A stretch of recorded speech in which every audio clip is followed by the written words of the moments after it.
Bismillahirrahmanirrahim. Assalamualaikum warahmatullahi wabarakatuh.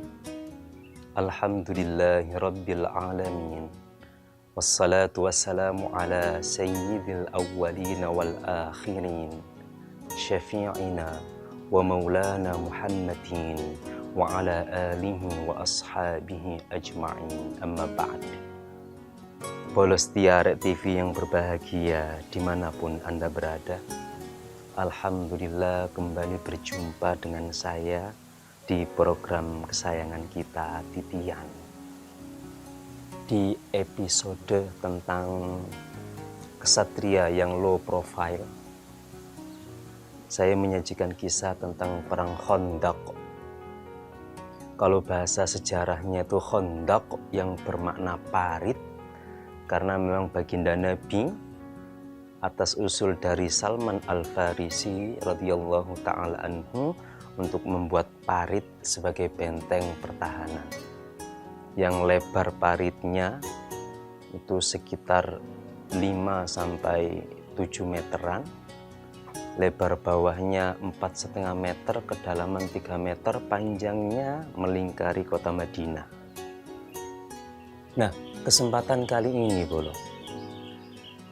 di episode itu ketika proyek penggalian parit itu terkendala oleh satu batu besar, yang mana batu besar itu harus dievakuasi.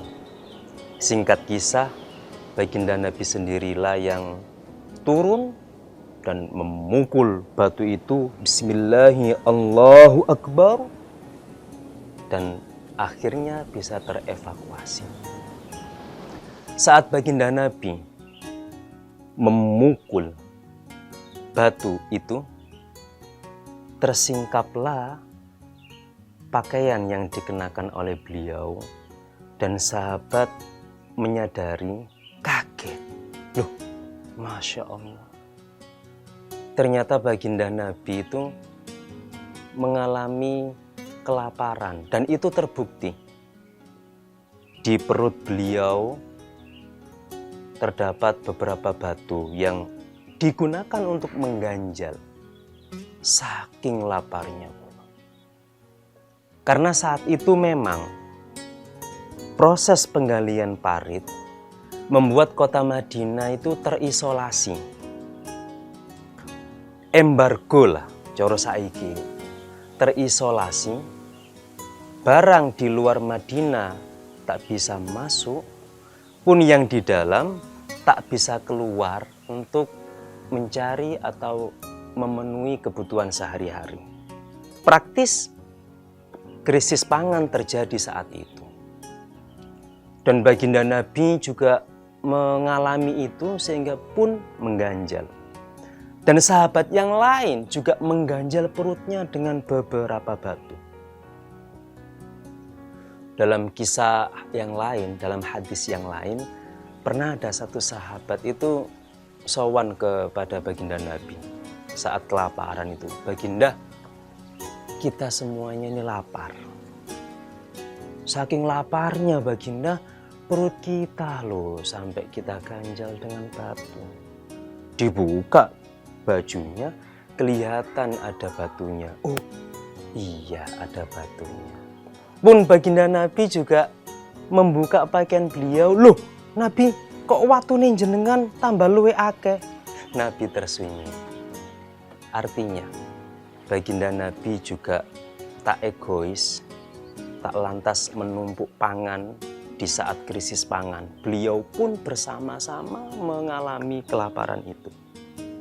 Nah, ketika proses tadi memecah batu itu ada satu sahabat namanya Jabir bin Abdullah radhiyallahu ta'ala anhu yang tidak tega melihat utusan Allah yang mulia mengalami hal demikian, mengalami kelaparan sampai-sampai beliau pun mengganjal perutnya dengan batu. Sahabat ini kemudian berinisiatif untuk menjamu baginda Nabi. Mulai des sampai rumah tanya sama istrinya. Kisah ini ada di hadis diriwayatkan oleh Imam Bukhari dari Pak Jabir bin Abdillah sendiri. Nomor hadis 4101. Sampai rumah tanya ke Nyonya Jabir, "Dek, kita ada stok pangan nggak?" "Sementara ini Pak, yang kita ada adalah segenggam gandum sama cempe, anak kambing betina." "Ya wis Dek, masakan Dek yo." "Nopo memangnya Mas?" "Saya itu menyaksikan baginda Nabi saat memukul batu. Itu nampak tersingkap pakaian beliau, di perut beliau itu terganjal beberapa batu. Dek, gak teko aku ndelok Kanjeng Nabi kaya ngono. Sampeyan masakno yo sing enak, sing lezat, cempene anak kambing betina itu sampeyan sembeli, gandum segenggam tadi buatkan roti. Nggih. Sementara kamu siapkan berapa menit Dek kira-kira?"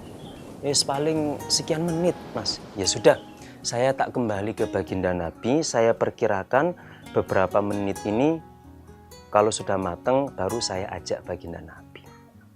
Sudah, si Jabir ini balik ke baginda Nabi, dia memperkirakan ketoke wis siap, ready to serve, siap untuk dihidangkan, matur ke baginda Nabi, "Ya Rasulullah, tu'ayyimul li fakum anta rajulun wa rajulani." "Baginda, saya menyajikan jamuan. Monggo, panjenengan rawuh ya dengan satu atau dua orang sahabat yang lain." Oh, seneng baginda Nabi. Kam, piro?" Kemudian si Jabir menyebutkan, "Ya kira-kira ya cukup untuk beberapa orang saja Nabi." Baginda Nabi jawab, "Katsir thayyib. Lek akeh lak tambah enak sih." Nggih mboten cekap. Terus tiba-tiba Nabi ngadeg, "Des, pengumuman." Wong-wong langsung menghadap ke Nabi semuanya. Saudara kita Jabir bin Abdillah menyediakan perjamuan makan untuk kita. Wah, saweneng bolo. 1.000 sahabat lebih yang kelaparan, yang ikut proyek menggali parit. Jingkrak-jingkrak, alhamdulillah, wis 3 dino gak mangan soalnya. Saweneng. 1.000 sahabat lebih riang gembira, si Jabir ngenes. Waduh, ya apa ini kok? Lalu apa yang terjadi, Bolo? Jangan kemana-mana, Bolo. Tetap di titian.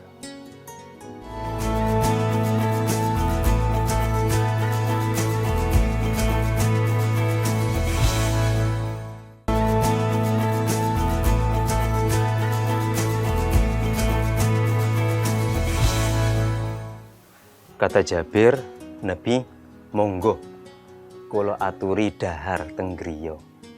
"Mari Nabi, saya menyajikan jamuan sederhana untuk panjenengan." "Berapa?"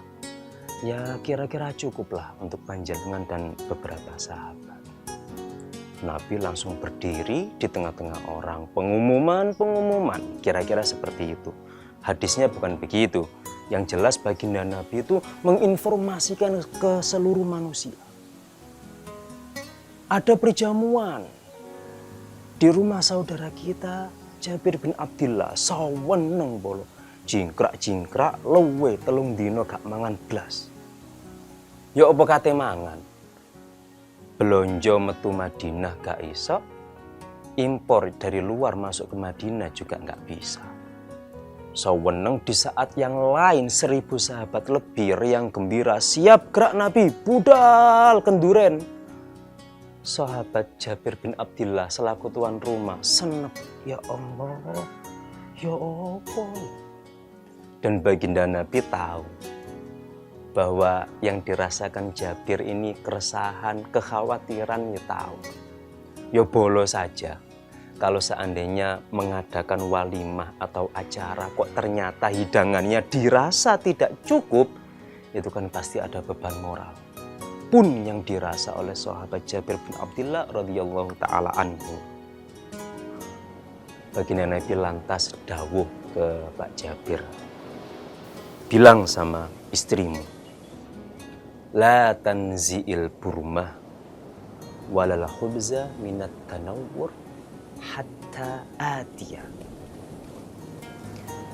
Bilang ya sama istrimu, tolong pancinya jangan dibuka, terus tempat pemanggangan roti juga jangan dibuka.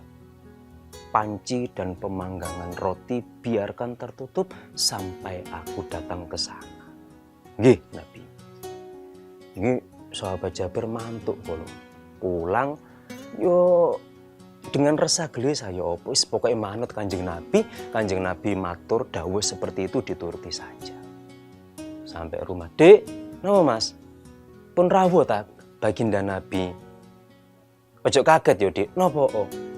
"Lho, Dek, Kanjeng Nabi itu ngundang seluruh sahabat." "Piro jumlah?" 1000 lebih, Dek. "Lho, Mas. Ya apa iki kok?" "Wis tenang ae, Dik. Baginda Nabi nitip pesen ning jenengan, panci ambek pemanggangan roti jangan dibuka sampai baginda Nabi nanti datang sendiri." "Nggih, Mas." Datang baginda Nabi beserta 1000 sahabat yang menantikan kenduren besar-besaran, 3 dino keluwen. Pasti yang dibayangkan adalah prasmanan, semua ada dan direncanakan akan nambah berpiring-piring. Budal brek sampai di kediamannya sahabat Jabir bin Abdullah radhiyallahu taala anhu. Baginda Nabi masuk. Jabir dan Nyonya Jabir, nggih, terima kasih atas perjamuan yang jenengan sajikan untuk kita semuanya. Dan izinkan saya untuk memulai terlebih dahulu mengambil makanan. Monggo panjenengan baginda Nabi, panjenengan sekecaaken. Baginda Nabi membuka panci, des, membuka tempat pemanggangan roti, des. Baginda Nabi ngambil roti, dan baginda Nabi di panci tadi itu masakan mirip gulai anak kambing tadi pula. Diambil sama baginda Nabi secukupnya, diaduk-aduk kembali. Setelah baginda Nabi ngambil, sahabat-sahabat monggo kerso perjamuan besar. Wow. Karena keluwen rotok desek-desekan ya sahabat iki. Keluwen bolo. Sampai anak elek keluwen ya desek-desekan royokan. Ono pembagian sembako gratis, mbok ngantri nih dawa nih. Sahabat juga manusia dan manusiawi. Desek-desekan sampai baginda Nabi itu dawuh begini, udkhulu wala tabaghatu. Yo masuklah tapi yo pelan-pelan, ojo desek-desekan, antri yang rapi. Semua sahabat ngambil blek sampai ke 1000 sahabat bolo. Ono sing nambah barang keluwen 3 dino. Pokoknya sampai dipastikan seluruh sahabat ini glegeken kabeh. Lalu baginda Nabi bagaimana? Baginda Nabi itu bolo ya, kalau dahar itu berhenti sebelum kenyang. Baginda Nabi itu hebat ya. Tidak dahar sebelum lapar, pas dahar berhenti sebelum kenyang. Itu akhlaknya baginda Nabi. Dan baginda Nabi itu tidak pernah sendawa bolo. Seumur-umur baginda Nabi itu tidak pernah sendawa. Karena tadi berhenti sebelum kenyang. Lek panjenengan yok nopo bolo. Lek mangan kudu isok glegeken. Nggih napa mboten? Nggih, mboten napa-napa. Sing penting mari glegeken, bersyukur alhamdulillah. Pun dipastikan 1000 sahabat lebih ini kenyang semuanya. Baginda Nabi, oh ya, satu lagi bolo.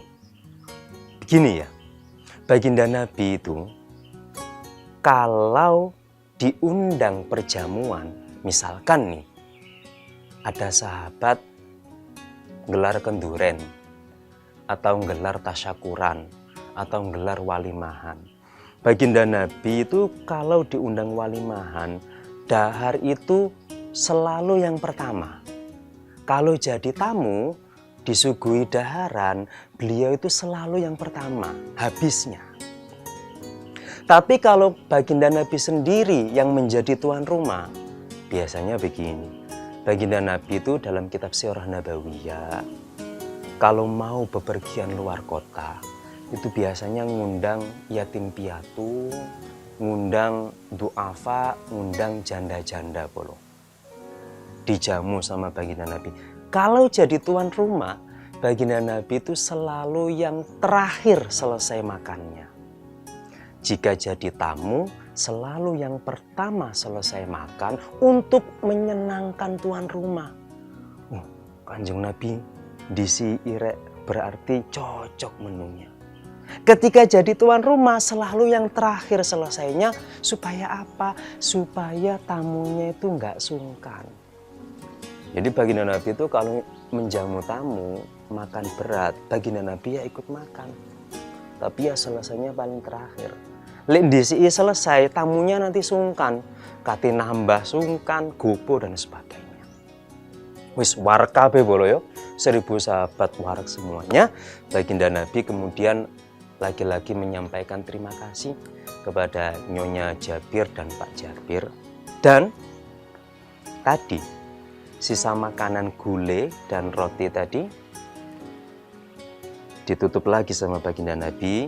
Nyonya Jabir, monggo ini kuli wa ahdi, monggo jenengan dahar. Kemudian jenengan hadiahkan sisanya kepada tetangga-tetangga jenengan, karena hari ini kita berada di masa krisis pangan. Nggih, baginda Nabi. Sudah baginda Nabi sudah bergerak lagi sama sahabat, sudah mohon undur diri. Nyonya Jabir buka panci. Panci ini gulai dibuka. Loh, gak kalong blas. Karena Nyonya Jabir yang masak, ngerti persis ukurannya. Malahan justru volume kuahnya nambah. Ambek isine daging. Dibuka panggangan roti. Loh, gak kalong blas, malah nambah. Masya Allah. Itu baginda Nabi. Pun balik mana ke proyek penggalian pari. Setelah ini apa bolo? Sabar, tetap di titian.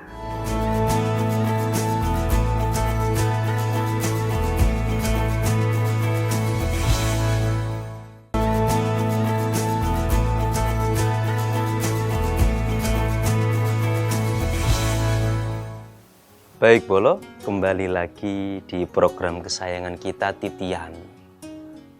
Kanjeng Nabi dan 1000 sahabat lebih setelah mendapat jamuan dari Pak Jabir tadi kembali ke pos-posnya masing-masing, meneruskan proyek penggalian Khandaq atau parit.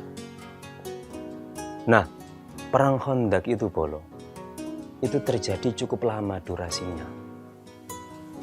Di beberapa kitab Sirah Nabawiyah, misalkan karya Fiqhus Sirah, karya Asy-Syaikh Ramadan Al-Buti rahimahullah ta'ala, atau buku The Great History of Prophet Muhammad sallallahu alaihi wasallam karya Muhammad Hatta dan kawan-kawan, itu diperkirakan perang Khandaq itu terjadi sebulan lebih. Di kisaran bulan Syawal tahun ke-5 Hijriah, berakhir di bulan depannya, bulan Dzulqa'dah. Jadi hampir sebulan penuh perang ini berlangsung. Tapi uniknya bolo, meskipun perang ini tuh durasinya cukup lama, tapi bukan durasi dep-depan, durasi tangting pedang, enggak. Perang ini tuh lama karena begini. Pasukan koalisi musyrikin dan Yahudi Nasrani dalam Al-Quran itu perang ini tuh dikenal dengan perang Ahzab. Makanya ada surat Al-Ahzab yang artinya koalisi. Itu kan 10.000 pasukan musuh itu bergerak menuju Madinah, dikomandani oleh Abu Sufyan. Kan kecelek loh. Loh, ya apa ini? Wallahi, demi Allah, ini bukan strategi orang Arab ini. Keceleknya itu apa? Dia kan nggak bisa masuk ke Madinah. Karena ada parit tadi yang lebar atasnya sekitar 7 meter, kedalaman 3 meter, lebar bawah 5 meter. Berbagai macam kuda terbaik dites, gak wani mencolot jarane. Akhirnya Abu Sufyan ini memutuskan, wis ngene ae deh. Oke, Muhammad dan kaum muslimin boleh selamat kali ini dari kita, dari serangan kita, dari kepungan kita. Tapi dijarno ae, suwe-suwe lah mati karepe dhewe. Krisis pangan, keluwen, kentekan, mati karepe dhewe. Itu prediksi matematisnya Abu Sufyan. Akhirnya Abu Sufyan dan pasukan koalisi yang 10.000 lebih ini memutuskan untuk camping di luaran parit tadi, camping di sekitar Madinah, tapi di luarnya parit. Kate mlebu gak iso soalnya camping. Menunggu menanti. Semalam, 2 malam, 3 malam, sampai 24 hari. Kemah toh, jare anak buah Abu Sufyan, iki perang capopo iki meneng-menengan. Tengok-tengok camping yang dibayangkan kan seru, der tangting jelep. Ini enggak. Yo camping ae. Abu Sufyan itu menanti kaum muslimin mengangkat bendera putih, nyerah maksudnya. Karena pastikan krisis pangan. Itu hitungan matematisnya Abu Sufyan. Loh, ternyata Allah itu punya rencana lain, bro. Pada suatu malam, sudah hampir 1 bulan ini camping itu. Dan umat Islam di Madinah juga wis rotok keluwen. Ya gak rotok, ya keluwen temenan. Itu Allah itu mengirimkan. Malam itu, tiba-tiba itu suhu udara itu sangat dingin. Menggigil pokoknya. Ya wis, baginda Nabi santai saja. Meskipun tahu di luar itu ribuan, puluhan ribu musuh mengebuk, itu santai saja. Ya sholat, ya puasa, ya membaca Al-Quran, melakukan aktivitas seperti biasa. Sampai suatu kesempatan, Allah itu, Nabi kan mengaturkan doa. Dan doa itu diijabah oleh Allah dengan tiba-tiba malam itu, Allah mengirimkan keajaiban. Ada angin berhembus bolong. Seret. Dan uniknya angin ini, ketika berhembus di wilayah dalam parit yang dihuni oleh umat Islam, itu terasa sepoi-sepoi, nyaman, nggarai liar-liar. Tapi angin ini yang dirasakan ketika mengenai Abu Sufyan dan 10.000 pasukan koalisi musyrik, Yahudi dan Nasrani, koyok tornado bolo, kocar kacir. Tendanya musuh wis mabut gak karu-karuan. Barang-barangnya, perkakasnya, logistiknya wis porak-poranda. Tendanya miber gak karu-karuan. Suwe-suwe Abu Sufyan pegel karepe dhewe. Oh, bererek perang kok kecap ngene. Akhirnya Abu Sufyan memutuskan untuk wis mulai ae deh, mulai gak sido perang. Mulai. Abu Sufyan mulai. Aku balik nang Mekah. Sopo sing melu wong balik, sing tetep nang kene sak karepmu. Akhirnya yo gara-gara angin tadi atas izin Allah yang memporak-porandakan pasukan musuh, bubar pasukan koalisi itu. Jadi perang Khandaq itu unik yo. Perangi suwe tapi gak der gitu. Ada sih sedikit pertempuran namun tak begitu berarti. Yang hebat itu yo cara unik Allah melindungi baginda Nabi dan umat Islam saat itu. Musuh digawe pegel atine akhirnya minggat karepe dhewe, buyar, dan baginda Nabi ya alhamdulillah bersyukur. Gitu boleh ya. Yang ingin saya sampaikan adalah betapa baginda Nabi ku meskipun seorang kesatria ya, tapi yo sayang pol. Makanya di surah At-Taubah ayat 128 itu kan Allah memberikan status kepada baginda Nabi. Bil mu'minina raufur rahim. Baginda Nabi itu terhadap orang-orang mukmin itu rauf rahim. Bolo pasti tahu kan, kalau rauf sama rahim 2 dari 99 asma husna. 2 dari 99 al-asma'ul husna, nama suci Allah, dan Allah rela menyematkan 2 namanya, Rauf dan Rahim, kepada baginda Nabi. Karena apa? Saking mulianya, saking agungnya sosok baginda Nabi. Rauf adalah kasih sayang lahiriah. Rahim adalah kasih sayang batiniah. Itu bolong. Muga-muga bolong ya. Kita bisa meneladani beliau dalam kasih sayangnya terhadap siapapun, terhadap makhluk Allah. Yang dilihat itu penciptanya, jangan dilihat makhluknya.